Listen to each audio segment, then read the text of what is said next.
Posani కృష్ణమురళికి AP CID shock ఇచ్చిందని మనం అయితే చెప్పుకోవచ్చు. అయితే పూర్తి వివరాల్లోకి వెళ్తే గతంలో ఏదైతే గత ఏడాది సెప్టెంబర్‌లో ఏదైతే ఒక ప్రెస్ మీట్‌లో ఒక మీడియా వేదికగా చంద్రబాబు నాయుడిని తన హావభావాలతో కించపరిచేలాగా అంటే చంద్రబాబు నాయుడు గారి యొక్క హావభావాలు కించపరిచే విధంగా కొంత అవహేళన చేసే విధంగా అయితే పోసాని కృష్ణమురళి కొన్ని కీలక వ్యాఖ్యలు చేయడం. అయితే ఇప్పుడు తాజాగా చూసుకుంటే ఆ విషయాల మీద అంటే గతంలో ఏదైతే ప్రెస్ మీట్ పెట్టి ఇలా కించపరిచేలా మాట్లాడారో ఆ విషయాల మీద టీడీపీకి చెందిన బండారు వంశీకృష్ణ అనే ఒక కార్యకర్త అయితే పోసాని కృష్ణమురళి మీద కేసు పెట్టడం జరిగింది. అదే నేపథ్యంలో మెయిన్గా చూసుకుంటే ఏపీ సిఐడి అనేది కేసు ఫైల్ రిజిస్టర్ చేయడం జరిగింది.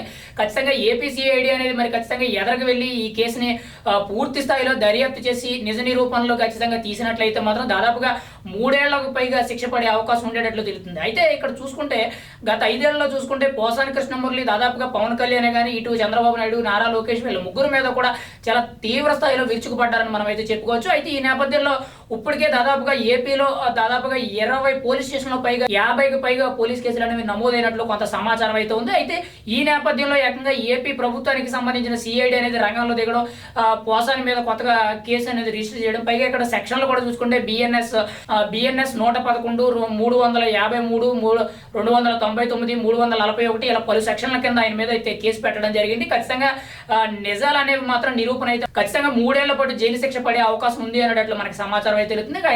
అంతేకాకుండా చూసుకుంటే మరి ముందస్తు బెయిల్కి అప్లై చేస్తారా లేదని చూడాలి. కానీ ఏదేమైనా కానీ ఇటు నిజాలు అనేవి మాత్రం బయటకు వస్తే మాత్రం ఖచ్చితంగా జైలుకు వెళ్ళే అవకాశం అయితే 100% కనబడుతుందని మనం చెప్పుకోవాలి.